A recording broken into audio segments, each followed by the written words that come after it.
Hello students, आज इस video में हम चैप्टर 5 आंकड़ों का प्रबंधन प्रश्नावली 5.3 से क्वेश्चन नंबर 1, 2 और 3 सोल्व करेंगे। पर देखिए, इस प्रश्नावली में प्रायिकता से संबंधित क्वेश्चंस पूछे गए हैं। तो हम सबसे पहले समझेंगे कि प्रायिकता क्या होती है।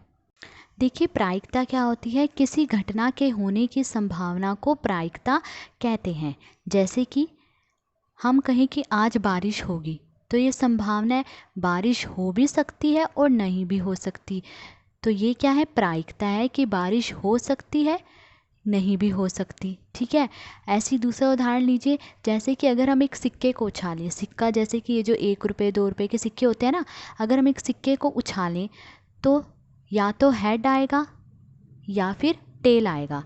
हेड मतलब या तो चित्त आएगा, या टेल मतलब या फिर पट आएगा। या तो चित्त आएगा या फिर पट आएगा, ये भी संभावना है। हम बता तो नहीं सकते कि हेड ही आएगा या टेल ही आएगा। ठीक है। ये क्या कहती हैं, ये ऐसी घटनाएं क्या कहलाती हैं, प्रायिकता कहलाती हैं। जब किसी घटना के होने की संभावना हो तो हम उसे क्या कहते हैं, प्रायिकता कहते हैं। अब देखिए, प्रायिकता निकालने का फॉर्मूला क्या है।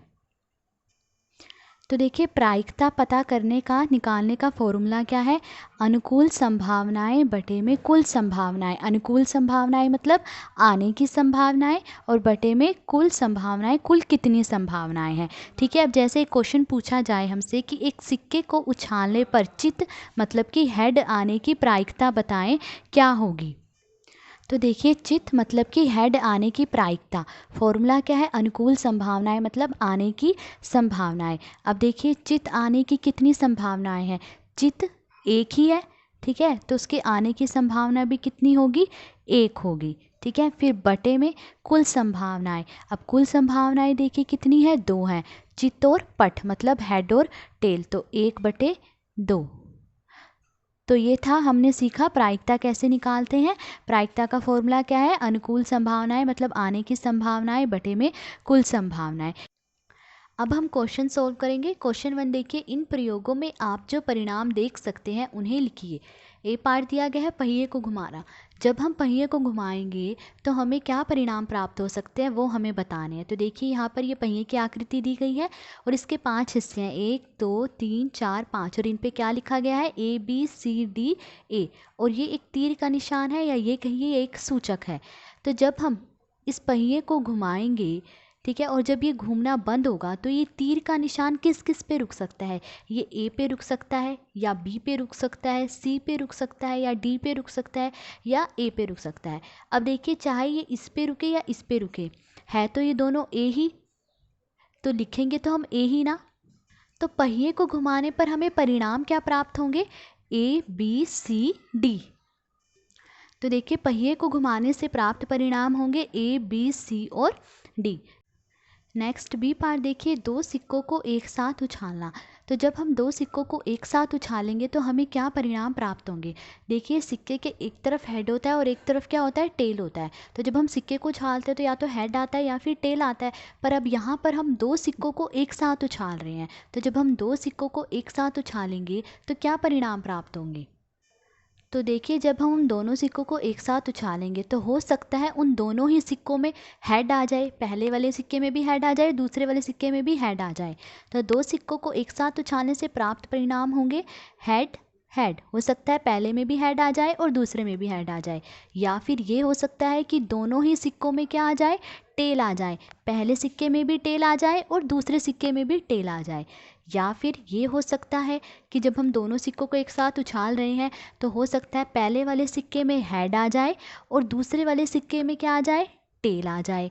ऐसे ही ये भी हो सकता है कि जब हम दोनों सिक्कों को एक साथ उछाल रहे हैं तो ये हो जाए कि पहले वाले सिक्के में टेल आ जाए और दूसरे वाले सिक्के में क्या आ जाए, हेड आ जाए। तो यही परिणाम प्राप्त होंगे, इसके अलावा और कोई परिणाम प्राप्त नहीं हो सकते हैं। तो 2 सिक्कों को एक साथ उछालने से प्राप्त परिणाम होंगे head head, tail tail, head tail, tail head. तो ये था क्वेश्चन नंबर 1। अब क्वेश्चन नंबर 2 देखिए। सेकंड क्वेश्चन है, जब एक पासे को फेंका जाता है तब निम्नलिखित प्रत्येक घटना से प्राप्त होने वाले परिणामों को लिखिए। फर्स्ट ए पार्ट दिया गया है, एक अभाज्य संख्या। तो देखिए, लूडो खेलते समय आप सभी ने पासा देखा होगा। उस पासे में 1 2 3 4 5 6 तक संख्याएं होती हैं। तब हमें ये पूछा गया है कि जब हम एक पासे को फेंकते हैं तो तो हमें एक अभाज्य संख्या प्राप्त होने के परिणाम लिखने हैं, कौन से होंगे। देखिए अभाज्य संख्या कौन सी होती है, वो संख्याएं जो सिर्फ दो ही संख्याओं से कटती हैं, अपने आप से और एक से, वो क्या होती हैं, अभाज्य संख्याएं होती हैं। अब देखिए पासे में ये संख्याएं होती हैं 6 तक, 1 2 3 4 5 6। अब इनमें देखिए अभाज्य संख्याएं कौन सी हैं, 2 3 5, ये क्या है, अभाज्य संख्याएं। ये 2 3 5 सिर्फ अपने आप से और एक से कटते हैं, इसके अलावा किसी से नहीं कटती हैं। तो एक अभाज्य संख्या प्राप्त होने के परिणाम क्या होंगे, 2 3 और 5। तो देखिए फर्स्ट पार्ट, एक पासे को फेंकने पर प्राप्त परिणाम। ए पार्ट है एक अभाज्य संख्या प्राप्त करने के परिणाम क्या है, 2 3 और 5। नेक्स्ट बी पार्ट देखिए, एक पासे को फेंकने पर एक अभाज्य संख्या नहीं प्राप्त होने के परिणाम बताने हैं।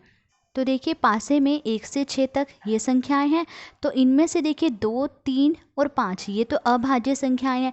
तो इसके अलावा इनमें जो संख्याएं बची वो क्या होंगी, अभाज्य संख्याएं नहीं होंगी। तो वो कौन सी हैं, 1 4 और 6।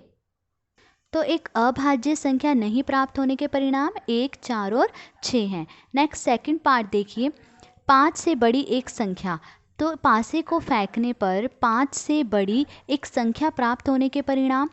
तो देखिए पासे में ये 6 संख्याएं हैं, 1 2 3 4 5 6, 6 तक संख्याएं होती हैं।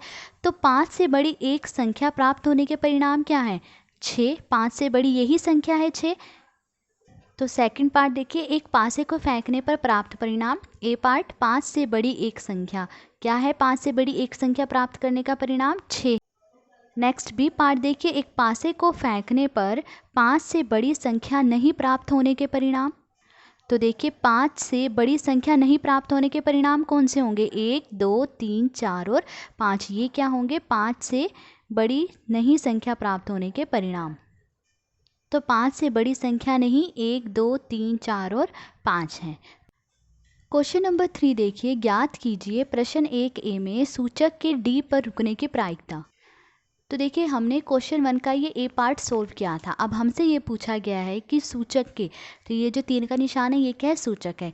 तो इस सूचक के डी पर रुकने की प्रायिकता क्या है, ये बताना है हमें। अब देखिए प्रायिकता निकालने का फॉर्मूला क्या है, अनुकूल संभावनाएं बटे में कुल संभावनाएं। अब देखिए यहाँ पर कुल संभावनाएं कितनी हैं, देखिए ये सूचक ए पे रुक सकता है, या फिर ये सूचक बी पे रुक सकता है, या तो ये सूचक सी पे रुक सकता है, या डी पे रुक सकता है, या ए पे रुक सकता है। तो कुल संभावनाएं कितनी है, 5 संभावनाएं हैं। अब अनुकूल संभावनाएं मतलब आने की संभावनाएं। अब डी के आने की संभावना कितनी है, देखिए डी कितना है यहाँ पर, एक ही है, तो उसकी अनुकूल संभावना भी कितनी होगी, एक ही होगी। तो देखिए कुल संभावनाएं बराबर 5 और अनुकूल संभावनाएं 1।